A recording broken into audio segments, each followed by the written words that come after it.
Problem is that when they mop the floor, shorts out. Yeah. Yeah. So Mati said, well, we have to talk to them. I said, that's not going to help. I said, there's got to be a way to waterproof the area. He said he's going to work on getting a gasket, a waterproof gasket. So we'll see. We'll see how long that takes. All right. Anyway, so we learned yesterday the halacha in Sif Yudal is not that much commentary on it. It's pretty straightforward. That you're only oiver on Bal Tolim once. It's not a continuous thing. Now that's only biblical, but midivrei neviim, from the words of the prophets in Sefer Mishlei, what we call divrei Kabbalah, you are in violation on a constant basis. Every day that goes by that you don't pay him, you're still in violation of the pasuk in Mishlei. Okay, next halacha, Tesvav. Ein balabayis over mishum bal talin velo tavo alav hashemesh, ela imkein tava hasachir scharo mimenu. Balabayis is not in violation of this halacha unless the worker says, pay me. Okay. V'yesh lo ma'os litein lo v'lo nasama. And furthermore, the employer, the balabayis, has the money with which to pay and refuses to pay.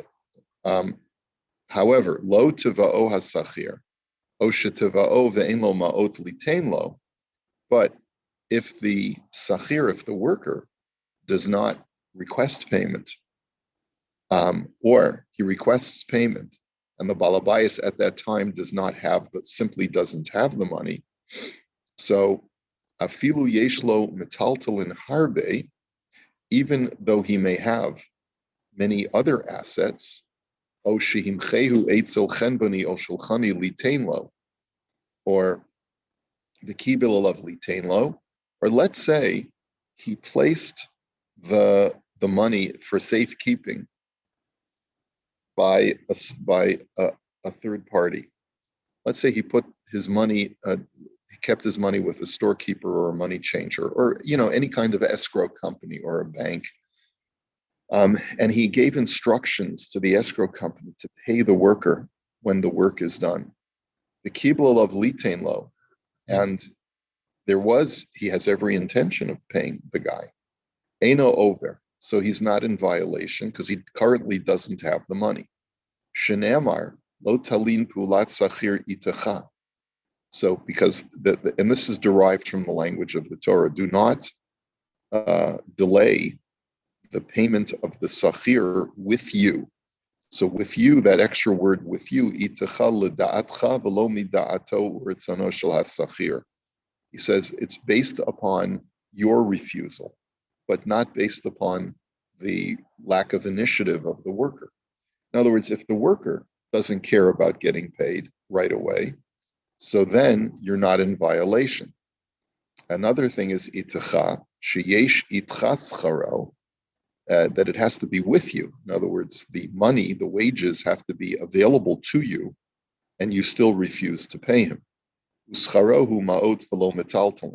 And we know that his wages are cash and not chattel. So just because you may have other assets that you could divest yourself of, you're still not in violation if you don't have cash. As is explained in the laws of loans, and we'll see that later on. And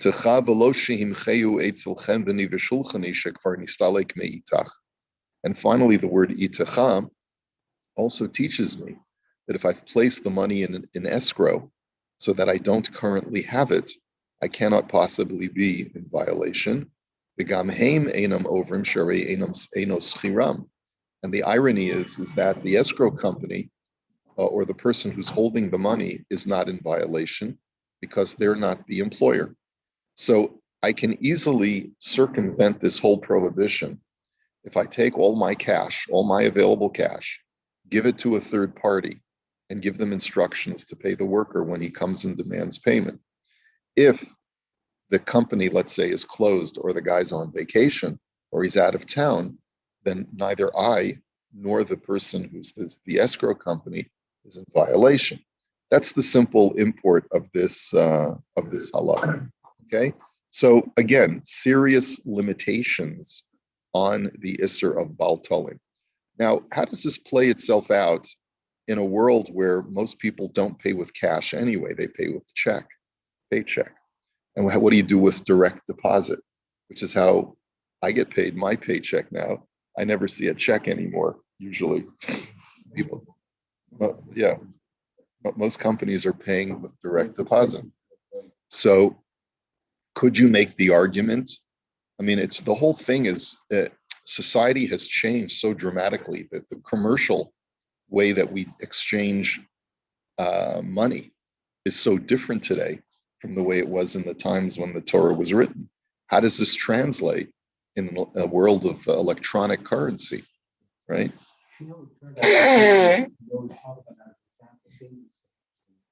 Right.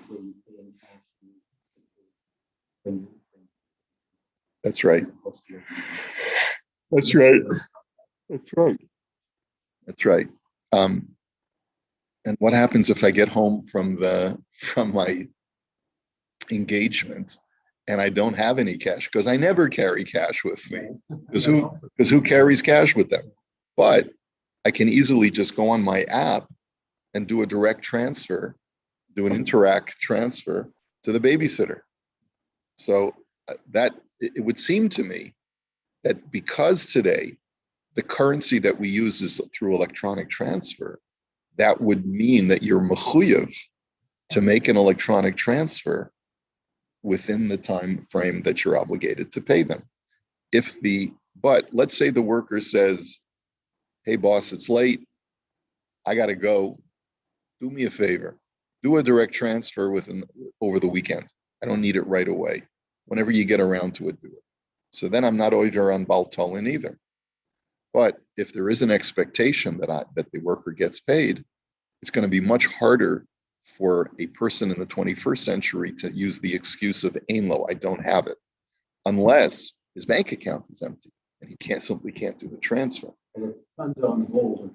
Or the funds are on hold. Or let's say, which has happened more than once, the bank website is down, right? And that can certainly happen. And there you'd have a legitimate excuse, right? Okay. That's exactly the last thing that he said. He says no.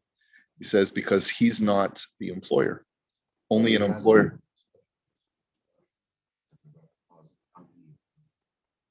That's right. They're not in violation. He's not the shaliach. He is a shaliach, but he doesn't. But his shlichus does not extend to this violation because it's only the employer. That's what's derived from the word itzacha. There are multiple things that are derived from the word itzacha. Okay, so let's take. Mitigating circumstances involved. For example, let's say you owe the labor and money, and let's say the bookkeeper got sick, or somebody else makes the checks out for you. Then then that imagine gives you leeway. Obviously, if there's an onus, that's called an onus, that you were working under a system where you were relying on other people to take care of payment. It could very well be that the bookkeeper is considered to be like the escrow company. They're actually controlling the funds that you have in the bank, but they can't release the funds until they balance the books and make sure that they know exactly how many hours the person worked and so forth. So I'm sure this has many ways of being translated into modern methods of payment. But yes, technically, perhaps a person could argue that he's not going to be in violation of Baal Tolin because that's another example of I don't have the cash available since I don't have a proper accounting of what I owe you and what's in the bank. Okay. They will service as a cyber account. They can't make the payments. We just had an issue with Ceridian, who does our payroll. I actually discovered it. Stupid me. The guy who knows. No, I have no accounting background at all, but I have a computer background, and I just noticed on my tax returns that my accountant filed for me that I made less than in my total, my net for the past year than I was supposed to. I mean, the number didn't make any sense. And just looking at the summary page compared to my income, let's say last year or the year before, it was lower than the last 2 years. So I said, what's going on? So it turns out that I was paid what I was supposed to get paid, direct deposit. I never really checked, but Ceridian ended up making a mistake. They had missed a whole 2-week pay period and forgot and didn't register it. So, yeah. So that, but very unusually, they immediately acknowledged their error. They went back and they saw. They did not do like the year-to-date accumulation. They had neglected to do it for a 2-week period. So that's why I threw everything off. Yeah, and it happened sometime in like October or something in November. They redid all the T4s. Yeah, and yeah. Okay, but I guess I still got paid. So that way you end up paying more tax than you would if you haven't pointed it out. But they wouldn't have it. As it turns out, I ended up getting a few $100s less in a refund. Like, in other words, I haven't gotten it yet. I'm still waiting, but it's a few $100s less in a refund. But on a larger scale of things, it all worked out. Okay, so let's take a look at the Imrei Yaakov. Ela im kain tova hasachir. Unless the sachir, you're not in violation until the sachir requests payment, until the laborer requests payment.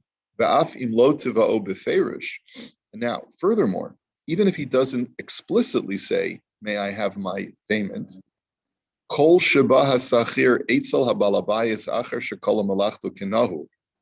If he shows up to the balabayis once his work is finished, he says, okay, boss, all done. Okay, it's implicit that he's expecting payment. Okay. Yeah, right. The reason why a worker does not say, may I have my payment, please? A lot of times people have dignity. They have what he calls busha. It's embarrassing to have to say, pay me what you owe me. Okay. But it's understood. Common etiquette is the worker is not going to say, pay me, boss. He wants to maintain a good relationship, but that's what his expectation is. Yeah, right. That's right. There's every expectation. Zohar HaKadosh, Parshas Kedoshim Mevuar, Da'afta Amar Lo Hapol Yehei Haschiris Biyadcha, Ein La'akev Haschiris Tachas Yado, Imlo La'acher Shekvar Nosam Lo. He says, the Zohar says that going above, this is Lifnim Mishuras Hadim, this is going above the letter of the law, but based on Kabbalah, even if the worker says, it's okay, you can pay me next week, you're never supposed to hold on to the wages of an employee. And then where is he quoting from? Okay. He just quotes from a few more other svarim. Okay. Tova hasachir, unless the sachir requests payment. It says ve'enaf gemina im tavao ba'atzmo o al yedei shaliach b'chol gavnei over. It makes no difference whether the worker asks for payment directly or if he sends a friend or his wife and says, my husband hasn't gotten paid yet. And once request for payment is made, you're totally in violation. Okay. Let's see, is there any other? Yeah. V'yeshlo ma'os. So if you have the money, you have to pay him. V'tzarich l'shalem lo kol ma shemagia lo. V'im lo shilem hakol over. You have to pay him the full amount. Let's say you only give him partial payment. You're still in violation. V'chenim ein lo kol hamos l'shalem lo. Afilo hachi chayv litin lo al kol panim ma sheyesh lo. And let's say you owe him $100, but you only have $80 available cash. So you have to give him the $80. Imlo nasan over bevaltolin, and not even giving him partial payment makes you in violation. Because if you have some money, you have to give him whatever you have. Then once you've given him, and then now your pockets are empty, so then you're not over anymore. Now, v'im yesh lo kesef babank, vadai mikri diyeshla. Let's say you have no money on your person, but you have money in your bank account. So that's also considered you're in violation. Aval kishe'en lo v'tzarach latet check dachui efshar de'eno chayev. What happens if your account is empty? And the guy comes to you and he says, please pay me, and you know that your account is empty. So if he tries to cash a check that you give him now, the check will bounce, unless you have overdraft protection. But even then it might bounce, right? So what's the halacha? Do I have to give him a post-dated check? Would I be obligated according to halacha? So he says, Efshar de'eno chayav. It could be that you're not obligated to give him a post-dated check, because once I don't have cash, I'm off the hook.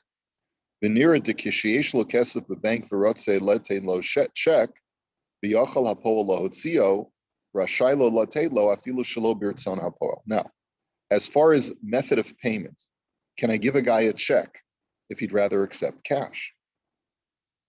The check is something that is not real payment. He has to first go to the bank, present it to the bank will give him the money. So he says that's perfectly permissible, even though you're not giving him payment directly, but he has to go to the bank and get the cash. Abal kisha bank sagur onotein lo shek dachoy. But let's say at the end of the day, the bank is closed. Or this, by the way, this is obviously old school. This is pre-bank machines, and it's also pre-direct deposit, electronic transfer. Okay. Or let's say you say, I'm going to need to give you a post-dated check. So the question is, giving a guy a check when you know the bank is closed and he won't be able to get the funds until tomorrow morning, have you violated the obligation to pay him before dawn? Right? Because let's say he finishes the job at 6 p.m. It's already after sunset. The bank's closed. You give him a check. You say, here's your payment. He says, but wait a minute. You have a Torah obligation to pay me to make sure that I get paid before dawn. I can't cash this check until tomorrow. So what's the halacha in that situation?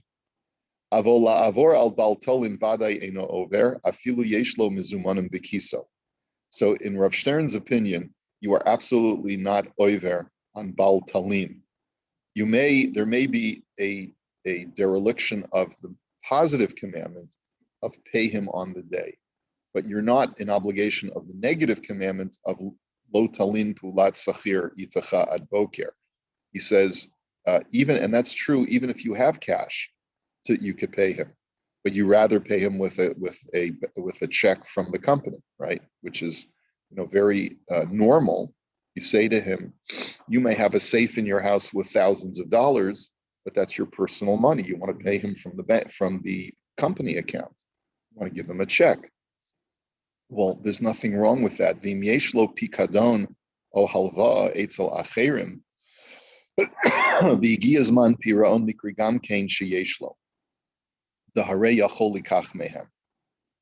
Now, here's another interesting point that he raises, and that is that let's say I don't have cash on me, but someone owes me money and that loan is due. And I've just neglected to collect the money from them. So that's considered halachically as if I have the money.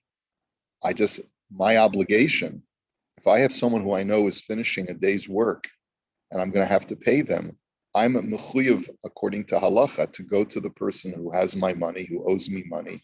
I have to get that money from them in order to pay my worker. I can't just throw up my hands and say, sorry, I don't have the money. Okay. But maybe let me finish this halacha and then we'll take the questions.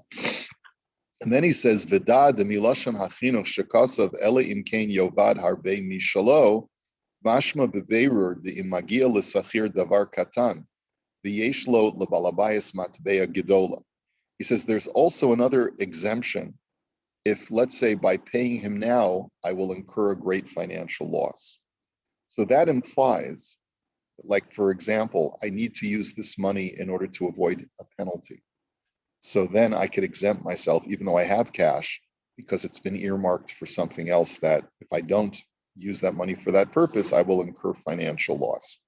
Okay, but in that, using that principle, let's say I owe the employee $20, but all I have is a $100 bill. Okay, shemechuyev lifrot osa kedei l'shalem lahaskir bismano afim yagilo b'tzat hezek mizeh. So it seems that I'm obligated to change the 100. I can't just say, well, sorry, I don't have the money available, because there's no huge inconvenience or loss that I'll incur by changing the $100 into 520s. And even let's say I need to go to the local 7-Eleven or to the local Mac, and they're going to say, we're not going to just give you change. You got to buy something. So I end up buying something that I don't really need, but that's not considered to be a significant thing. So I'll buy a Slurpee for a couple of bucks, and I'll get $98 instead of $100. I'm still mechuyev to break whatever bill that I have in order to pay my worker. Okay. Go ahead, Paul. What did you want? So the question about check or cash, does it depend on prior arrangements, prior relationships? Like you always gave him cash, he was expecting cash. He was going to go out drinking with his buddies that night, and now right. So, it all depends on the current conventions of employment. A lot of these halachas, the employee, remember, I'm not chayiv until the employee demands payment. What if his demand of payment is not conventional? Everyone else gets paid by check or by direct deposit, let's say at the end of the month, and that's or at every 2-week period. And he's asking me for an advance in his salary. And I say, no, I'm sorry. You have to wait until the payment period because that's the way we're doing business.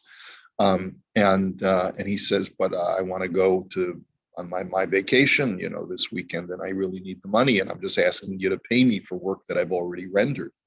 So you're right. Under current contract, you can't hold the employer liable in that case. If the employer wants to go lifnim mishur sadin and say that I can advance some money to you based on our good will and relationship, that's one thing, but there's no halachic obligation in that case. You know how the rabbi feels about this. The other reason you might want cash is for tax. Yeah. I guess for that reason, you shouldn't oblige him and give him cash rather than a check because he doesn't want to put the ink. Correct. And it's I'm not even sure. Are there any laws in Canada that you must pay or you must report what you pay to an employee? I've never been an employer, but I think so. For sure. The classic case. Right. So I'm not. Case where it comes up a lot is people is if they have caregivers. That's right. Caregivers want cash, and some people are paying them. Some people are paying cash.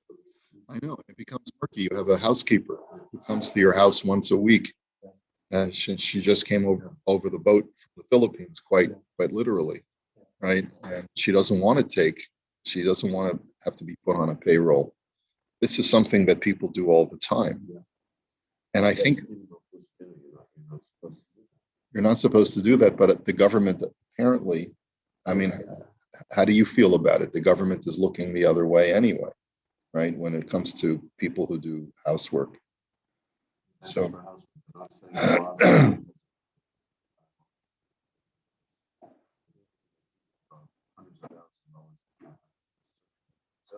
Right.